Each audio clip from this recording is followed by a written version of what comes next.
सहारा India para banking company के investors खून के आंसू रो रहे हैं। एक युवा निवेशक ने कलेक्टर की जनसुनवाई में पहुंचकर गुहार लगाई है कि उसकी जमा राशि नहीं मिलने से उसकी शादी रुकी हुई है, उसका पैसा वापस दिलाया जाए ताकि उसका विवाह संपन्न हो सके। नगर निगम के सदन ने हनुमान ताल तालाब को अहिंसा जलाशय तो घोषित कर दिया है, लेकिन उसमें अभी भी जल जीव पकड़े और मारे जा रहे हैं। ये शिकायत जैन शाकाहार परिषद के सदस्यों ने नगर निगम की जनसुनवाई में की है।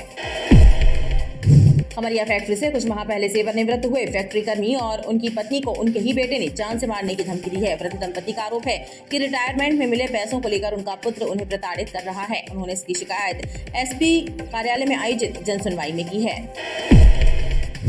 रामपुर छापर, ब्रजमोहन नगर और शंकर शाह वार्ड में भीषण जल संकट व्याप्त है, लेकिन नगर निगम के अधिकारी ध्यान नहीं दे रहे हैं। ये आरोप लगाते हुए क्षेत्रीय लोगों ने शिव सैनिकों के साथ निगम मुख्यालय का घेराव किया।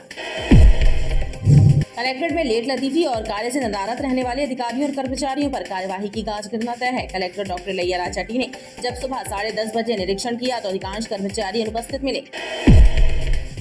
जिला प्रशासन ने इस वर्ष समर्थन मूल्य पर गेहूं की खरीदी की तैयारी बड़ी जोर शोर से की थी, लेकिन इस बार खरीदी केंद्रों से किसानों ने दूरी बना रखी है। वजह साफ है कि किसानों को बाजार में भी गेहूं के दाम समर्थन मूल्य के बराबर मिल रहे हैं और तो और भुगतान भी समय पर हो रहा है। भारत सरकार द्वारा मध्य प्रदेश में फूड प्रोसेसिंग क्षेत्र को मजबूत करने के लिए जबलपुर में 1 दिवसीय कार्यशाला का आयोजन किया गया, जिसमें क्षेत्र से जुड़े लोगों को स्टार्टअप, सहायक समूह, किसानों, उत्पादकों को मार्गदर्शन प्रदान किया गया और सरकार की नई योजनाओं की जानकारी दी गई। परिवहन विभाग ने बीती रात मेडिकल अस्पताल परिसर में बड़ी कार्रवाई को अंजाम दिया। परिवहन अधिकारी और उनकी टीम ने निजी एम्बुलेंसों की औचक जांच की। इस दौरान अनुमति न होने पर भी मेडिकल परिसर में खड़े की गई एम्बुलेंसों और नियम विरुद्ध संचालित की जा रही एम्बुलेंसों को जब्त करने की कार्यवाही की गई। क्राइम ब्रांच और माणोताल थाना पुलिस ने 2 अलग-अलग स्थानों पर दबिश देकर 2 गांजा तस्करों को गिरफ्तार किया है। इनसे अलग-अलग 5 किलो 650 ग्राम गांजा बरामद किया गया है। जब्त किए गए गांजे की कीमत 80,000 रुपए बताई जा रही है। टोल माफिया जालसाज अमित खंपरिया के विरुद्ध संजीवनी नगर थाने में एक और एफआईआर दर्ज हुई है। इस बार पुलिस ने जालसाज अमित खंपरिया के विरुद्ध मारपीट SC/ST एक्ट की धाराओं के तहत प्रकरण दर्ज किया है। नमस्कार, स्वागत है आपका BTV न्यूज में। आपके साथ में हूं सना और आइए खबरों की शुरुआत से पहले एक नजर डाल लेते हैं हेडलाइंस पर। कलेक्ट्रेट की जनसुनवाई में पहुंचने लगी सहारा इंडिया की शिकायतें। एक युवा निवेशक ने लगाई गुहार, पैसा दिला दो ताकि संपन्न हो सके विवाह। रामपुर, ब्रजमोहन नगर, शंकर शाह वार्ड में व्याप्त जल संकट को लेकर हुआ नगर निगम का घेराव। अधिकारियों पर लगाए लापरवाही के आरोप, देर तक मचा रहा हंगामा। और टोल माफिया और जालसाज अमित खंपरिया पर SC/ST एक्ट का मामला दर्ज। संजीवनी नगर थाने में दर्ज हुई एक और एफआईआर। पीड़ित ने SP कार्यालय की जनसुनवाई में की थी शिकायत।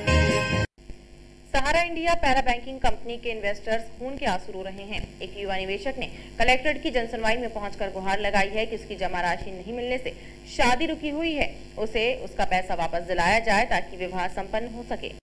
कलेक्ट्रेट में आयोजित साप्ताहिक जनसुनवाई में 50 से ज्यादा शिकायतें पहुंची, जिनमें जमीनी विवादों से लेकर शासकीय योजनाओं में हो रहे घोटालों की तक शिकायतें शामिल रहीं। जनता दरबार में पहुंचे एक युवक ने कलेक्टर को बताया कि सहारा इंडिया कंपनी में जमा 70,000 रुपए नहीं मिल पाने के कारण उसकी शादी रुकी हुई है। कंपनी के अधिकारी परेशान कर रहे हैं। सहारा इंडिया है, उसमें मैंने हर साल की तरह मतलब महीने में 1,000 रुपये की पॉलिसी डाला था। मेरा 5 साल की अवधि थी जो समाप्त हो गई है और 2 महीना एक्स्ट्रा हो गया। मैंने वहाँ राइट टाउन शाखा में जाके मैंने बोला मेरे को पैसा चाहिए, मेरी शादी है। उन्होंने बोला अभी नहीं मिलेगा। मैं वहाँ पर भी गया, एजेंट से भी बात किया, सबसे बात किया। आज मैं कलेक्टर के पास आया हूँ अपनी शिकायत लेके कि मुझे मेरी शादी है जो 9 मई की, उसके पहले मुझे पैसा मिले जिससे मैं शादी कर सकूँ और मेरा काम सुचारू हो। मेरा पूरा 72,000 रुपये टोटल। वहीं 15 गरीब परिवारों ने गुहार लगाई है कि मदन महल की पहाड़ी से उन्हें हटाते समय पुनर्वास का भरोसा दिलाया गया था, लेकिन 3 साल बाद भी मकान नहीं मिला। चंडाल भाटा से आए हुए लोगों ने शराब दुकान हटाने की मांग की और आधारताल से आए एक बुजुर्ग ने बताया कि बदमाशों ने उनके मकान पर कब्जा कर लिया है और थाने की पुलिस शिकायत तक नहीं लिख रही है। राम मनोहर लोहिया बाट में विगत कई वर्षों चंडाल भाटा में दुकान है शराब की, उसके स्थान पर जयप्रकाश बाट में खोल दी गई है, जो कॉलोनी का क्षेत्र है और जन आक्रोश पैदा होकर बहुत तेज़ी से चल रहा है। अगर नहीं हटाई गई दुकान वो, तो मुझे आंदोलन के लिए बाध्य होना पड़ेगा। मुकेश चौधरी हमारे घर में ज़बरदस्ती रह रहा है, 2 वर्ष से भाग नहीं रहा है। हम बहुत परेशान हैं, मारने की धमकी और पूरा मकान को हड़प करने के चक्कर में है। वो बदमाश है, न थाना पुलिस में कहीं सुनाई नहीं हो रही है। 700 वर्ग फुट में बना हुआ है, मेरी 2 बच्चे की शादी नहीं हो पाई। आपसे बताता हूँ मैं, उसी में बहुत परेशान। नगर निगम की सदन ने हनुमान ताल तालाब को अहिंसा जलाशय तो घोषित कर दिया है, लेकिन उसमें अभी भी जल जीव पकड़े और मारे जा रहे हैं। ये शिकायत जैन शाकाहार परिषद के सदस्यों ने नगर निगम की जनसुनवाई में की है। परिषद के सदस्यों का कहना है कि जीव हिंसा बंद कराई जाए। नगर निगम में आयोजित साप्ताहिक जनसुनवाई में इस सप्ताह कुल 35 शिकायतें पहुंची, जिनमें अधिकांश शिकायतें अतिक्रमण शाखा, स्वच्छता विभाग और जल विभाग से संबंधित रहीं। जनता दरबार में पहुंचे शाकाहार परिषद के सदस्यों ने मांग की है कि हनुमान ताल तालाब में जल जीवों को पकड़ना एवं मारना बंद किया जाए। ये अहिंसा जलाशय घोषित है। हनुमान ताल जलाशय में जिसके भगवान के नाम का जलाशय है, उसमें जल नाम के जंतु न मारे जाएं, न पकड़े जाए, न जाल बिछाया जाए। चारों तरफ देवालय हैं, सभी धर्मों के देवालय हैं, और उसके बाद वहाँ मेला भी भरता है और माता जी की विसर्जन भी होता है। पवित्र जलाशय को अहिंसा जलाशय घोषित नगर निगम ने महापौर ने कर दिया 2019 में। इस जलाशय के नाम की गरिमा भगवान के नाम से बनी रहे बस। वहीं जगदम्बा कॉलोनी से आए लोगों ने शिकायत की कि शिव मंदिर के पास नाली का गंदा पानी सड़क पर भरता है, लेकिन स्वच्छता विभाग के अधिकारी ध्यान नहीं दे रहे हैं। और मदन महल प्रेमनगर पोस्ट ऑफिस के पास से आए लोगों ने अतिक्रमण की शिकायत की। जनसुनवाई में जगदम्बा कॉलोनी महाराजा अग्रसेन वार्ड से नागरिकों का आगमन हुआ। वहाँ पर शिव शक्ति मंदिर है। शिव शक्ति मंदिर के बाजू में गंदा पानी भरा रहता है, जिसके कारण जो श्रद्धालु दर्शन करने आते हैं उन्हें गंदे पानी से निकलकर दर्शन करने जाना पड़ता है।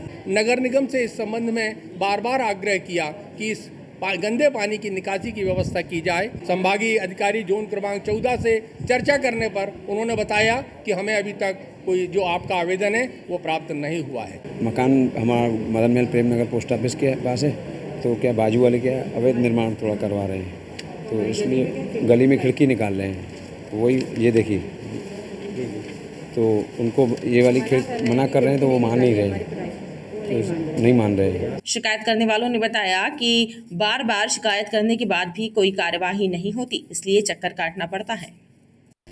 खमरिया फैक्ट्री से कुछ माह पहले सेवानिवृत्त हुए फैक्ट्री कर्मी और उनकी पत्नी को उनके ही पुत्र ने जान से मारने की धमकी दी है। वृद्ध दंपत्ति का आरोप है कि रिटायरमेंट में मिले पैसों को लेकर उनका पुत्र उन्हें प्रताड़ित कर रहा है। 2 दिन पहले उनके पुत्र ने उनसे मारपीट भी की। वृद्ध दंपत्ति ने एसपी कार्यालय की जनसुनवाई में इस मामले की शिकायत दर्ज कराई। पुलिस अधीक्षक कार्यालय में इस मंगलवार को भी जनता दरबार के माध्यम से आम जनता की शिकायतों और समस्याओं को सुना गया। जनता दरबार में आपसी विवाद, पारिवारिक विवाद, लड़ाई झगड़े, सूदखोरी करने जैसी शिकायतें लेकर आवेदक पुलिस अधिकारियों से मिले। रांची में रहने वाले खमरिया फैक्ट्री के एक रिटायर्ड कर्मी ने और उनकी पत्नी ने अपने पुत्र के खिलाफ प्रताड़ित करने और जान से मारने की धमकी देने और मारपीट करने की शिकायत एसपी कार्यालय की जनसुनवाई में की।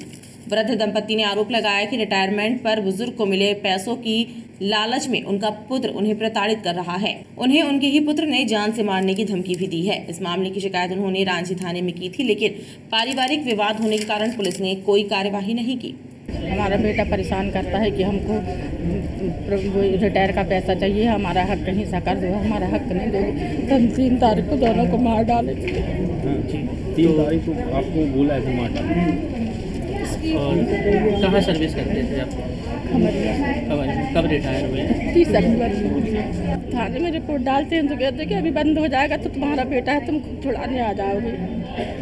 ज़्यादा करते हैं तो फिर कुछ ना कुछ करना पड़ता है कि नहीं जी, उसकी प्रति कार्रवाई की जाए। वहीं गोरखपुर ईसाई मोहल्ला के रहने वाले कुछ परिवारों ने पुलिस मुखभेड़ में मारे जा चुके गैंगस्टर विजय यादव के भाई सतीश यादव और उनके गुर्गों के द्वारा शनिवार रात मोहल्ले में पथराव करने और क्षेत्र के रहने वाले कुछ युवकों पर प्राणघातक हमला करने की घटना में पुलिस द्वारा आरोपियों को अब तक गिरफ्तार न करने और मामले की निष्पक्ष जांच करने की मांग की। शनिवार रात्रि 12:30 बजे विजय यादव का भाई छोटा वाला हमारे घर में खूब सारे लड़के लेकर आया और खूब चिल्लाने लगा और तोड़फोड़ करने लगा। हमने दरवाजा जैसे ही बंद किया, दरवाजे में लात मार के तोड़ दिया, दरवाजा मेरे ऊपर गिर गया। और घर में मैं और मेरी बहू थी। अभी 2 दिन हुए मेरी बहू को डिलीवरी हुए, कोई नहीं था बच्चे। फिर बच्चे लोग 3 आए लड़के जैसे, तो उनको पकड़ के मारा, बहुत मारा पकड़ के उनके लिए। एक बच्चा तो इतना सही रियल है कि वो अब उसका कोई कह नहीं सकते कि वो बच जाएगा कि क्या है। डॉक्टर ने उसको जवाब दे दिया है। और 2 घायल हैं अभी, अनमोल कोरी था और सतीश यादव था और बाकी और अंकित कोरी। डीएसपी मुख्यालय तुषार सिंह ने जनता दरबार में आए शिकायतकर्ताओं की शिकायतों को सुना और उन्हें कार्यवाही का भरोसा दिलाया। अधिकांश मामलों में सास बहू का विवाद रहता है या पति पत्नी का विवाद रहता है। कुछ मामले ऐसे भी संज्ञान में हैं जिसमें बुजुर्ग हुए माता पिताओं को उनके ही पुत्र एवं पुत्री द्वारा परेशान किया जा रहा है, उनके साथ अभद्रता की जाती है और उनको घर से निकालने की धमकी दी जाती है। कई सारे मामले आए, उसमें से एक मामला ये भी था जिसमें पुलिस अधीक्षक महोदय द्वारा एक आलम्बन शाखा का गठन किया गया है कंट्रोल रूम में, जिनमें उनको ऐसे जो भी मामले होते हैं उन सबको वहाँ पे बुलाया जाता है, उनकी काउंसलिंग की जाती है, उनके बच्चों को भी बुलाया जाता है और उनको हिदायत दी जाती है कि ऐसा ना करें। इस मंगलवार को जनसुनवाई में कुल 72 शिकायतें दर्ज की गईं। रामपुर झापर ब्रजमोहन नगर और शंकर शाह वार्ड में भीषण जल संकट व्याप्त है, लेकिन नगर निगम के अधिकारी ध्यान नहीं दे रहे हैं। यह आरोप लगाते हुए क्षेत्रीय लोगों ने शिव सैनिकों के साथ निगम मुख्यालय का घेराव किया। देर तक कार्यालय में इस दौरान हंगामा चल रहा। शहर के कुछ इलाकों में व्याप्त जल संकट के कारण गर्मी का मौसम कहर बनकर टूट रहा है। परेशान लोग नगर निगम प्रशासन से जल वितरण व्यवस्था दुरुस्त करने की मांग कर रहे हैं, लेकिन नगर निगम का जल विभाग नाकाम साबित हो रहा है। पानी की किल्लत झेल रहे रामपुर, छापर, ब्रजमोहन नगर और शंकर शाह वार्ड के निवासियों ने शिव सैनिकों के साथ मिलकर नगर निगम मुख्यालय का घेराव किया। नगर निगम मुख्यालय में देर तक पानी दो के नारे गूंजते रहे।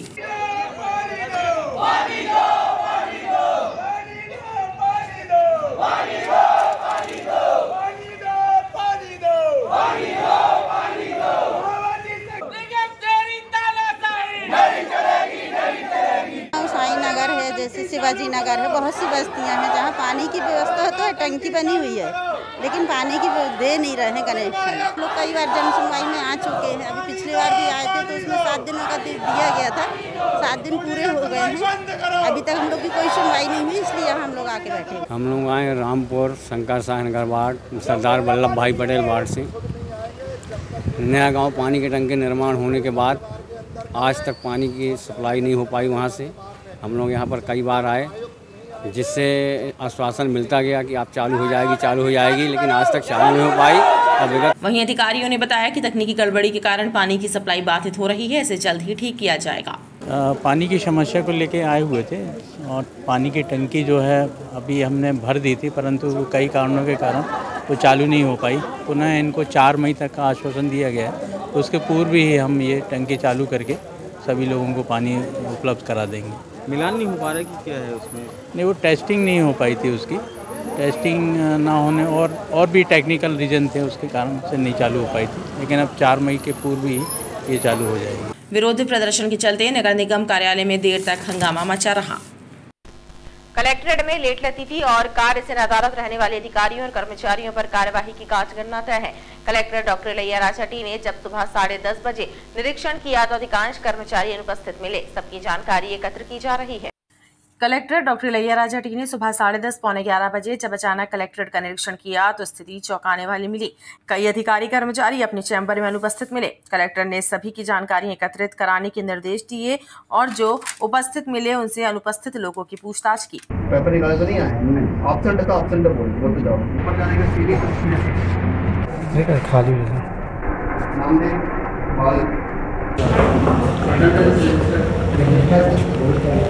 बहरहाल लेट लतीफी और कार्य से गायब रहने वाले अधिकारियों कर्मचारियों पर कार्यवाही की गाज गिरना तय है। कलेक्टर डॉक्टर इलैया राजाटी कार्यालय के अनुशासन को लेकर बेहद संजीदा हैं।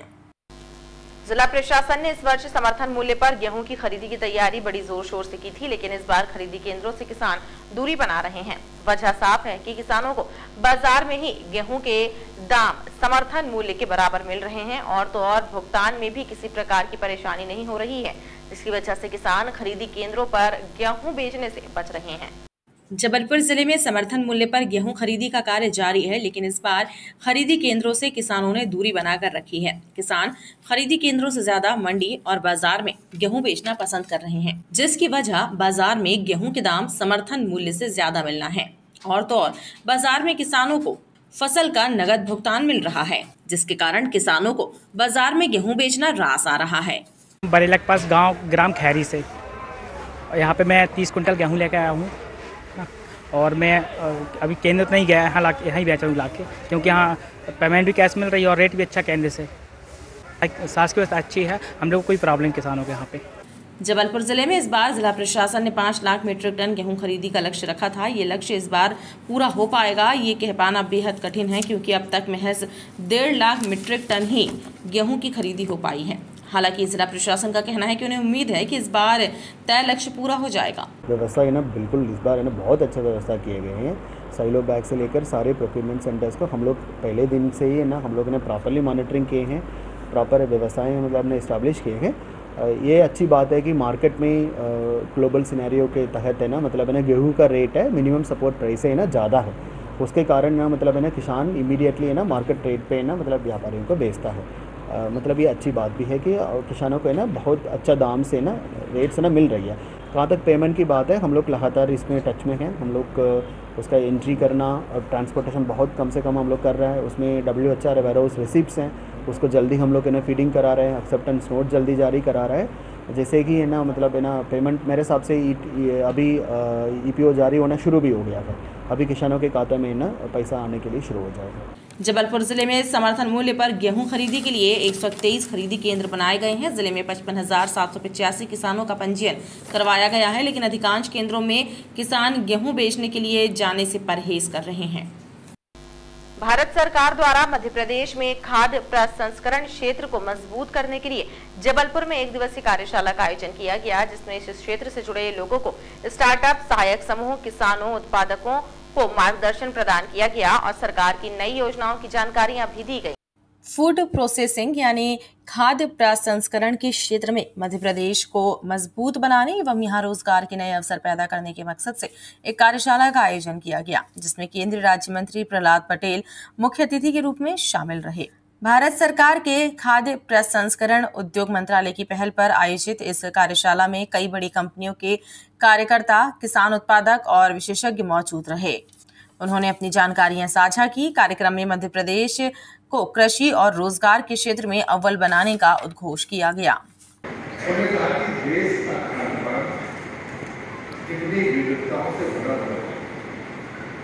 जो देश में बेहद पसंद है, इडली डोसा आपका यहाँ नहीं बनता है, लेकिन आपकी पहली पसंद नाश्ते में वो होती है, वो दक्षिण का खान पान है, लेकिन पूरे उत्तर भारत में भारतीय इसकी पहचान है।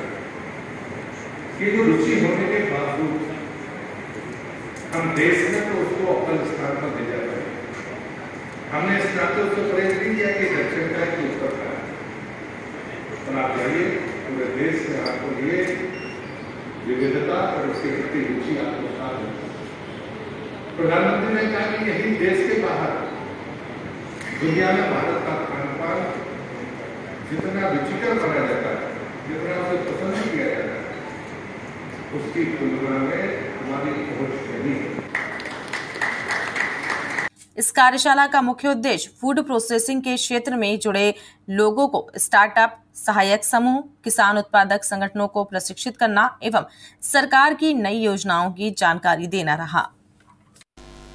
परिवहन विभाग ने बीती रात मेडिकल अस्पताल परिसर में बड़ी कार्यवाही को अंजाम दिया। परिवहन अधिकारी और उनकी टीम ने निजी एम्बुलेंसों की औचक जांच की। इस दौरान अनुमति न होने पर भी मेडिकल परिसर में खड़ी पाई गई एम्बुलेंसों और नियम विरुद्ध संचालित की जा रही एम्बुलेंसों को जब्त करने की कार्यवाही की गई। इस कार्यवाही के दौरान हड़कंप मचा रहा। जिला प्रशासन और परिवहन विभाग की चेतावनी के बाद भी नियमों को दरकिनार कर संचालित की जा रही निजी एम्बुलेंसों पर परिवहन विभाग ने बड़ी कार्यवाही की है। क्षेत्रीय परिवहन अधिकारी संतोष पाल और उनकी टीम के द्वारा मेडिकल कॉलेज में कार्यवाही करते हुए आधा दर्जन से ज्यादा एम्बुलेंस को जब्त किया गया। परिवहन विभाग की टीम ने मेडिकल कॉलेज का औचक निरीक्षण किया। इस दौरान कई निजी एम्बुलेंस मेडिकल परिसर में खड़ी हुई पाई गई। इतना ही नहीं, एम्बुलेंस में किराया सूची चस्पा नहीं थी और तो और कई प्रकार की कमियां भी एम्बुलेंस में पाई गई थी। लगातार ये शिकायतें मिल रही थी कि इनके द्वारा उन नियमों का पालन नहीं किया जा रहा है, किराया सूची चस्पा नहीं की जा रही है। वाहन एम्बुलेंस की श्रेणी में पंजीकृत होते हुए भी एम्बुलेंस में जो प्राथमिक चीज़ें होनी चाहिए वो भी उनमें नहीं है। इसकी जानकारी मिलने पर माननीय कलेक्टर महोदय द्वारा निर्देशित किया गया कि औचक निरीक्षण करें। औचक निरीक्षण आज किया गया और जिसमें ये पाया गया कि करीब 8-10 वाहनों को हमने जब्त किया है जो विभिन्न प्रकार के नॉर्म्स का पालन नहीं कर रहे हैं, किराया सूची चस्पा नहीं कर रहे हैं। कुछ में किराया सूची चस्पा है तो ऑक्सीजन का सिलेंडर नहीं है, या किसी में ये स्थिति है कि ड्रिप लगाने की व्यवस्था नहीं है, वाहनों के दस्तावेज नहीं है। तो ऐसे 8 से 10 वाहनों को जब तक सुरक्षित आरटीओ कार्यालय परिसर में खड़ा कराया जा रहा है। गौरतलब है कि एक माह पूर्व मेडिकल कॉलेज में एम्बुलेंस चालक की लापरवाही से एक मरीज की जान चली गई थी। इस घटना को प्रशासन ने गंभीरता से लिया था और एम्बुलेंस संचालकों को नियम का पालन करने के निर्देश दिए थे। क्राइम ब्रांच और माड़ोताल थाना पुलिस ने 2 अलग-अलग स्थानों पर दबिश देकर 2 गांजा तस्करों को गिरफ्तार किया है। इनसे अलग-अलग 5 किलो 650 ग्राम गांजा बरामद किया गया है। जब्त किए गए गांजे की कीमत 80,000 रुपए बताई गई है। क्राइम ब्रांच और माड़ोताल थाने की पुलिस ने संयुक्त कार्यवाही करते हुए अलग अलग क्षेत्रों में 2 गांजा तस्करों को पकड़ने में सफलता हासिल की। पुलिस से मिली जानकारी के मुताबिक कठौंदा प्राथमिक स्कूल के पास चमन नगर माड़ोताल में रहने वाले सौरभ केवट को मुखबिर की सूचना पर गांजे के साथ पकड़ा गया। इसके पास से 30,000 रुपए कीमत का 1 किलो 900 ग्राम गांजा बरामद हुआ। वहीं पाटन बाईपास के पास से अक्षय जसवानी नामक युवक को मुखबिर की जानकारी के बाद पकड़ा गया, जिससे 3 किलो 500 ग्राम गांजा पकड़ा गया। पुलिस ने दोनों के विरुद्ध एनडीपीएस एक्ट के प्रावधानों के तहत प्रकरण दर्ज किया है। माड़ोताल थाना क्षेत्र में विगत बीती रात को 2 अलग अलग प्रकरणों में एफआईआर हुई हैं एनडीपीएस की, जिसमें कि 2 आरोपी भी गिरफ्तार हुए हैं, जिसमें एक के पास से जो सौरभ है उसके पास से 1.9 किलो के लगभग गांजा मिला है और दूसरा जो अक्षय आरोपी है उसके पास से लगभग 3.5 किलो गांजे का जब्ती हुई है, जिस पर अब उनसे सघन पूछताछ की जा रही है कि वो कहां से प्राप्त करते थे और उनका क्या चैनल है, उस पर भी सघन पूछताछ जारी है। पुलिस दोनों गांजा तस्करों से गांजे की तस्करी से संबंधित पूछताछ व जानकारी में जुटी हुई है। टोल माफिया जालसाज अमित खंपरिया के विरुद्ध संजीवनी नगर थाने में एक और एफआईआर दर्ज हुई है। इस बार पुलिस ने जालसाज अमित खंपरिया के विरुद्ध मारपीट SC/ST एक्ट की धाराओं के तहत प्रकरण दर्ज किया है। करोड़ों की धोखाधड़ी के आरोपी रेत माफिया अमित खंपरिया के विरुद्ध संजीवनी नगर थाना पुलिस ने एक और एफआईआर दर्ज की है। इस बार जालसाज पर ST/SC एक्ट और मारपीट की धाराओं के तहत मामला कायम किया गया है। संजीवनी नगर थाना क्षेत्र में रहने वाले राजेश हरिया नामक व्यक्ति ने एसपी कार्यालय की जनसुनवाई में अमित खंपरिया के विरुद्ध जातिगत रूप से अपमानित करने की और मारपीट करने की शिकायत दर्ज कराई थी। इस शिकायत की जांच के बाद संजीवनी नगर थाना पुलिस ने SC/ST एक्ट और मारपीट की धाराओं के तहत मामला दर्ज किया है। ये थाना संजीवनी नगर में अमित खंपरिया के विरुद्ध एक मारपीट SC/ST का मुकदमा कायम किया गया है, जिसमें कि जो फरियादी हैं वो राजेश हरिया हैं, जो कलेक्ट्रेट कार्यालय में समन्वय अधिकारी के पद पर पदस्थ हैं। इन्होंने कुछ मारपीट संबंधी आवेदन थाना संजीवनी नगर में दिया था, जिसके फलस्वरूप ये मुकदमा कायम किया गया। इनका पूर्व का आपराधिक रिकॉर्ड हम देखेंगे और उसके खबरों का सिलसिला लगातार जारी रहेगा। आप देखते रहिए BTV न्यूज।